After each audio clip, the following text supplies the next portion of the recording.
이제 말씀을 전합니다. 먼저 이 귀한 기도의 자리에 서신 우리 성도님들 한 사람 한 사람을 축복합니다.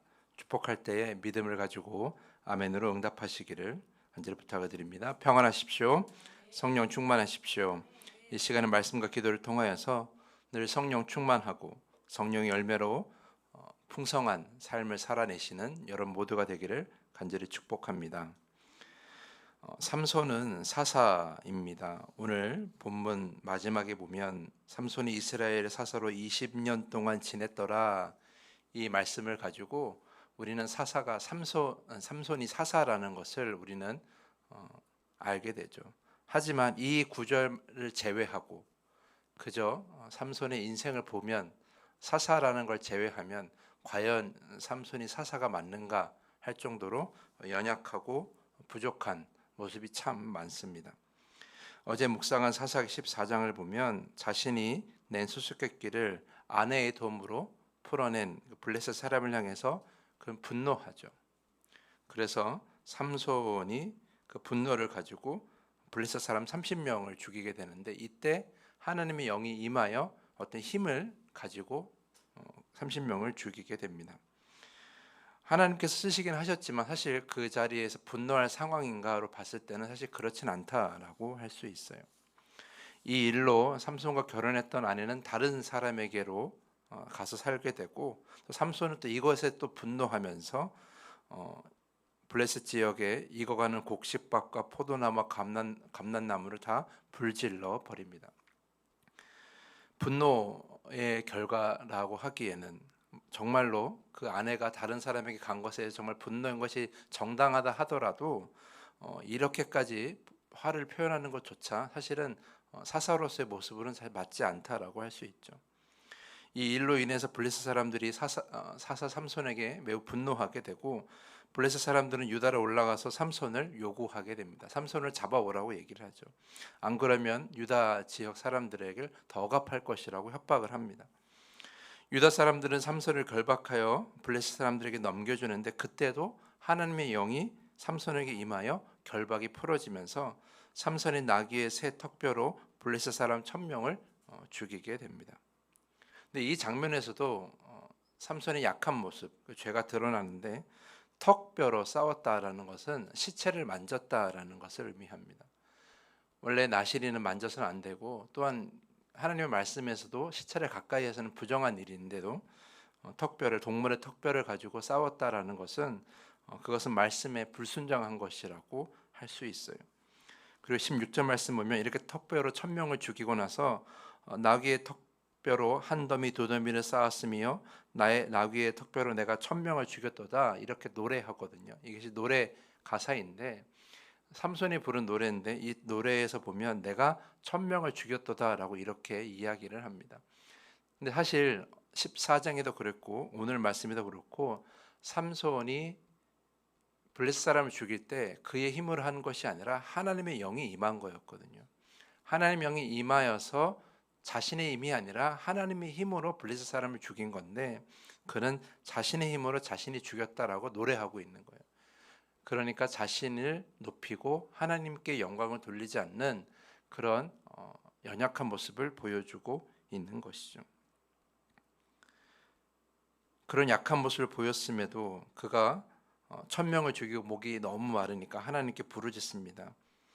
목말라 죽어서 저 할례 받지 못한 블레셋 사람들에게 떨어지겠나이다, 손에 죽겠나이다, 이렇게 이야기를 하니까 하나님이 샘이 솟아나게 하서 또 물을 마시게 하는 이 장면도 우리가 보게 됩니다.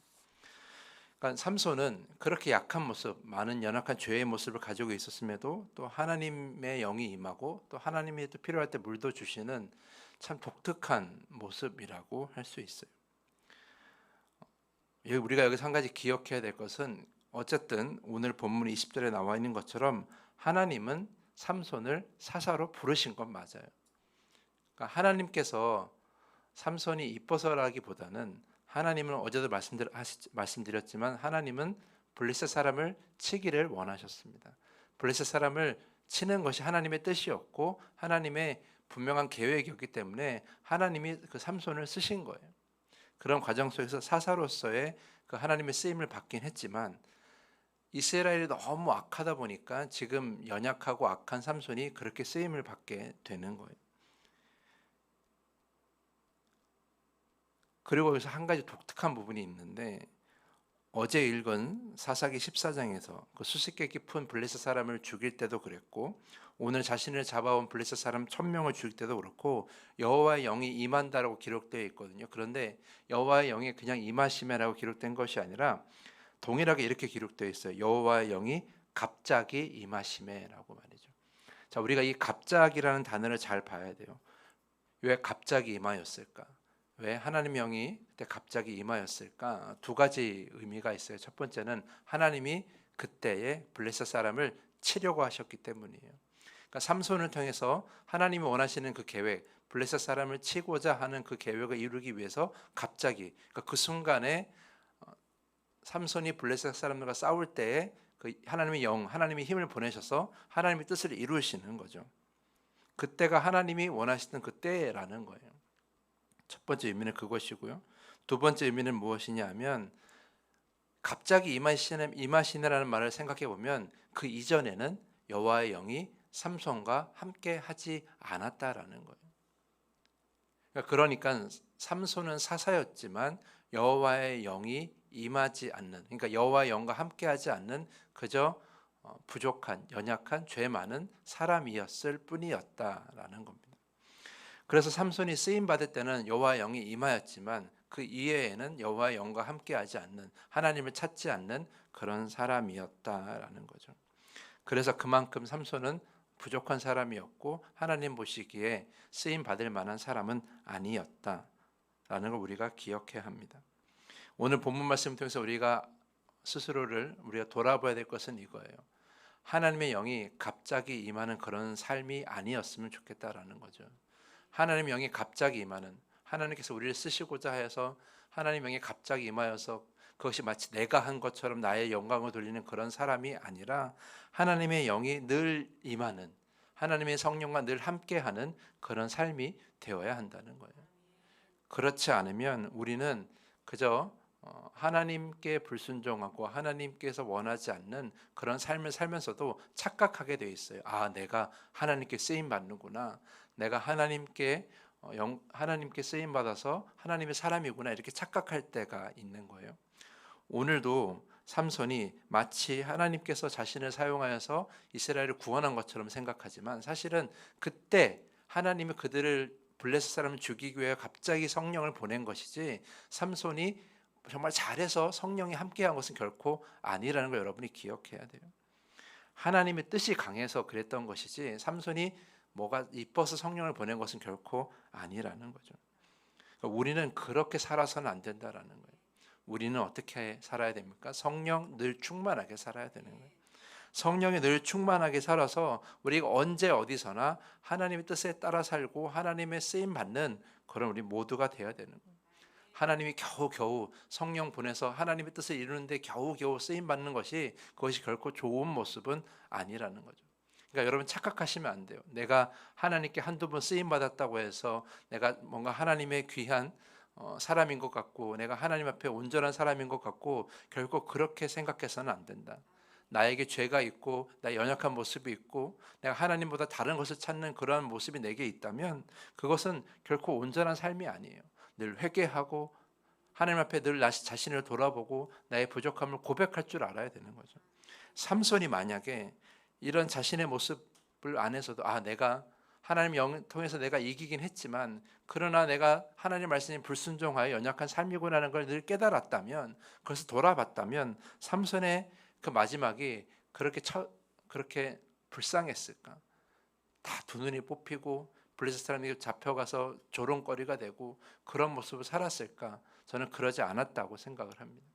삼손이 그렇게 하나님을 찾지 않고 하나님 앞에서 늘 온전한 모습을 보이지 않았기 때문에 사사 삼손이었음에도 불구하고 그의 인생의 마지막은 결코 아름답지 못했다라는 걸 여러분이 기억하셔야 돼요.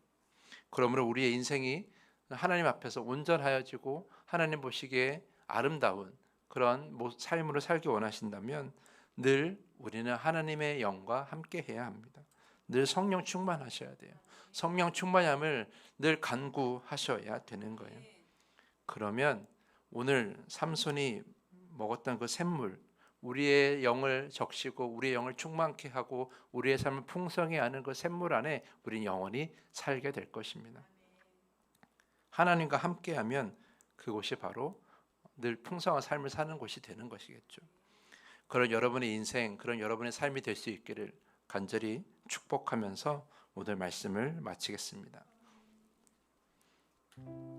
이 시간에 더 깊은 기도의 시간으로 나아갑니다. 이 시간 기도할 때에 언제 어디서나 성령 충만하기를, 또 언제 어디서나 주께 부르짖기를, 그래서 언제 어디서나 주의 능력으로, 또 언제 어디서나 주의 은혜로 살게 하기를 여러분 이 시간 기도하시기를 부탁을 드립니다. 주님이 가르치신 주기도문을 함께 고백한 후에 더 깊은 기도의 시간으로 나아갑니다.